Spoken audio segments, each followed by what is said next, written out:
মেঘালয়ের কয়লা খনিতে বিস্ফোরণে মৃত্যুর সংখ্যা বাড়ছে। এ পর্যন্ত 18 শ্রমিকের মরদেহ বাইরে আনা হয়েছে। আটকা পড়াদের উদ্ধারে চলছে তৎপরতা। খনিতে চাপা পড়ে হতাহতের সংখ্যা আরও বাড়তে পারে বলে আশঙ্কা করা হচ্ছে। অবৈধভাবে রেড হোল খনন করে ওই এলাকায় কয়লা উত্তোলনের কাজ চলছিল। মেঘালয়ের পূর্ব জয়ন্তিয়া পাহাড় জেলার থাংস্কো এলাকার একটি কয়লা খনিতে বৃহস্পতিবার বিস্ফোরণের এই ঘটনা ঘটে। রাজ্য পুলিশের ধারণা, কয়লা খনিটি বেআইনিভাবে চলছিল। তবে বিস্ফোরণ কিভাবে ঘটল তা এখনো স্পষ্ট নয়।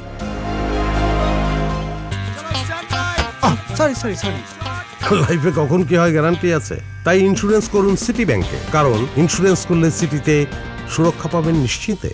বিস্ফোরণে খনির মুখে ধস নেমে বেরোনোর পথ বন্ধ হয়ে যায়। খনির ভেতর মোট কতজন শ্রমিক ছিলেন তা এখনো জানা যায়নি।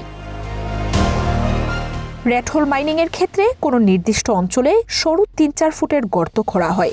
গর্তগুলো এতটাই সরু হয় যে একবারে একজনের বেশি সে পথ দিয়ে যাতায়াত করতে পারেন না। ওই গর্ত দিয়ে খনিতে নেমে কয়লা উত্তোলন করা হয়।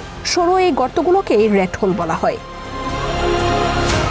2014 সালে মেঘালয়ে রেড হোল মাইনিং বা ইঁদুর গর্ত খনন নিষিদ্ধ করে জাতীয় পরিবেশ আদালত। পরিবেশের ক্ষতি করায় এই ধরনের খনন কার্যকে অবৈজ্ঞানিক বলে উল্লেখ করা হয়েছিল।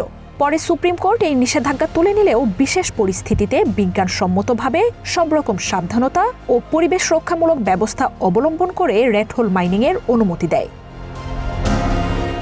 খনি বিস্ফোরণে হতাহতের ঘটনায় শোক জানিয়েছেন মেঘালয়ের মুখ্যমন্ত্রী কনরাড সাংমা। নিহত শ্রমিকদের পরিবারগুলোকে অর্থ সহায়তার ঘোষণা দিয়েছেন প্রধানমন্ত্রী নরেন্দ্র মোদী। মার্জিয়া উপমা, ওয়ান ইন্টারন্যাশনাল ডেস্ক।